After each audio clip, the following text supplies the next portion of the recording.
자, 이 20대의 지지율 격차를 두고 박영선 후보가 이렇게 얘기를 해서 논란이 되고 있습니다. 박영선 후보, 20대의 경우 과거의 역사에 대해서 40대, 50대보다 경험치가 낮다. 지금 벌어지는 여러 상황을 지금 시점에서만 보는 경향도 있다고 한다. 그러니까 누구한테 들은 내용을 뭐뭐라고 한다라고 얘기를 하는데 20대가 40, 50대보다 경험치가 낮기 때문에 본인의 지지율이 낮은 것이다 라는 식의 해명이어서 굉장한 논란이 되고 있습니다.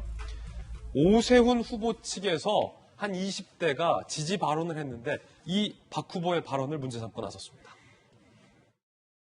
박영선 후보를 지지하면 역사적 경험치가 높은 것이고 타 당을 지지하면 역사적 경험치가 낮은 것입니까? 지난 지방선거와 총선에서 우리 시민들과 국민들은 민주당의 손을 들어줬습니다. 하지만 민주당은 어떻게 했습니까? 그 손을 뿌리치고 시민들의 등에 비수만 꽂았습니다. 이런 정부 더 이상 지켜볼 수 없습니다.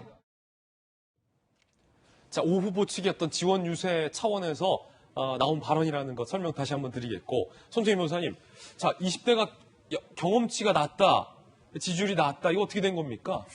박영선 후보 측에서 해명을 했더라고요. 좀 일부 어떤 발언을 왜곡해서 조금 확대 해석했다라는 취지인데, 말하자면 문재인 정권이 독재자다 뭐 이런 발언이 나오는데 실제로 전두환이라든가 박정희 시절의 어떤 독재를 실제 보지 못한 여러 가지 이제 경험의 어떤 차이가 있을 수 있다라는 것을 말한 것뿐인데 좀 과대 해석해서 이렇게 악의적으로 보도가 되고 있다라고 하면서 해명을 하기는 했는데요. 저는 20대의 문제는 사실 본질적으로는 어떤 경험치의 문제라던가 또는 어떤 뭐 이렇게 젊어서 발생하는 문제는 아니라고 보이고요. 20대가 가지고 있는 고민을 우리가 깊게 생각해 봐야 된다. 우리가 40, 50대, 뭐 넓게는 30, 40, 50대는 민주화 세력도 겪어보고 내가 직접 민주화 운동은 해보진 않았지만 또 선배들이 그런 일에 가담을 해보고 이런 경험들이 있는데 이런 이념의 문제가 그 세대에서는 굉장히 중요한 숙제였다라고 한다면 20대는 생존의 문제가 있거든요. 생존의 문제. 이념을 떠난 실용주의적인 내 삶이 어떻게 돼야 되는가에 대한 깊은 고민이 있는데 20대 청년들이 아픈 겁니다.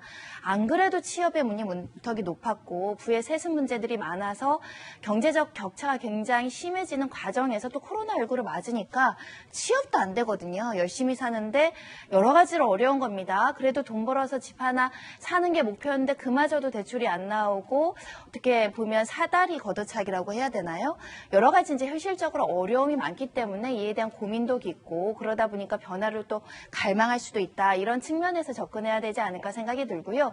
경험보다는 우리가 역사책 쓰는 거 아니고 또 선거라는 것이 꼭 어떤 이념을 지지해야 되는 것은 아니기 때문에 20대의 고민은 내가 먹고 살기 힘들다. 이런 목소리를 지금 저렇게 원래는 민주당을 지지했던 분들 많았을 것 같아요. 그런데 또 지금 다른 어떻게 보면 민심이 돌리는 부분에 있어서는 깊은 고민과 성찰이 필요할 때다라고 생각합니다. 자, 20대 지지율이 낮은 것에 대해서 역사 경험치가 낮기 때문이다라는 발언이 논란이 되자 박영선 후보는 의도가 왜곡됐다라고 해명을 했고요. 이후에 어찌됐든 섭섭했다면 더 잘하겠다라고 밝힌 바가 있습니다. 윤태호 시장님. 저는 맞다고 생각해요. 역사 경험치가 낮아가지고 그런 건데 차이가 있으니까. 왜냐하면은 제가 20대 때 첫 투표할 때 아까 김수경 교수님도 말씀하셨지만 90년대 초반쯤인데 그때는 이제 자 절차적 민주주의가 나온 다음에 보수하고 진보의 경합 그리고 이제 권위주의를 이어받는 세력하고 이제 민주주의 세력과 경합이 있을 때 아닙니까? 그때 이제 저희 보고 이제 어르신들이 6.25하고 월남전 몰라가지고 역사적 경험치가 낮아가지고 그렇다. 그때하고 비교하면은 이게 얼마나 이게 나은 건데 라고 했을 때 제가 생각하는 역사적 경험치가 짧은 저희 세대에서는 그거는 뭐 무슨 말씀인지는 알겠는데 내 눈앞에 있는 현실을 보고 지금 민주주의가 어떻게 되는지 앞으로 비전이 어떻게 되는지 보고 하기 때문이거든요.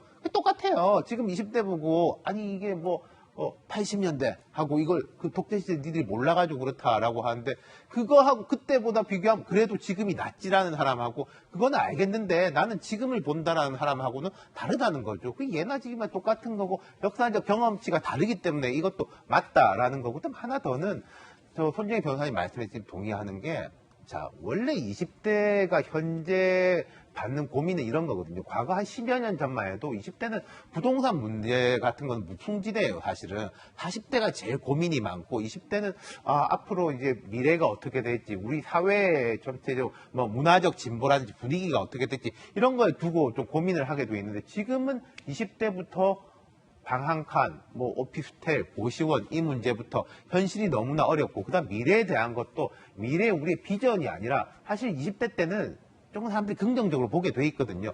내가 이렇게 열심히 하면 한 10년 정도 벌면은 좋은 직장도 갈 수 있을 것 같고, 집도 살 수 있을 것 같고, 단란한 가정도 꾸릴 수 있을 것 같다라는 긍정적 비전을 보게 돼 있는데, 지금 20대들이 볼 때 한 10년, 20년 후가 왜 암울하다. 지금으로서는 되게 답답하고, 나는 지금 40대가 누리는 것처럼 못 누리고 살 것 같다 라고 하니까 과거보다 현재하고 미래를 보게 돼 있는 거죠. 그게 있어. 저는 이 20대가 현재하고 미래를 보고 있어가지고 보수화됐다라기보다는 지금 이 현실에 대해서 되게 분노하고 있고, 그렇다면 지금 이 현실에 대한 제일 큰 책임은 누구한테 있느냐, 현 정부한테 있는 게 아니냐, 그렇게 맥락이 이어지는 거지, 이게 뭐 보수화됐다 그렇게 생각은 안 해요. 예, 역사 경험치가 낮기 때문이다라는 발언에 대한 야당의 반응도 준비되어 있습니다.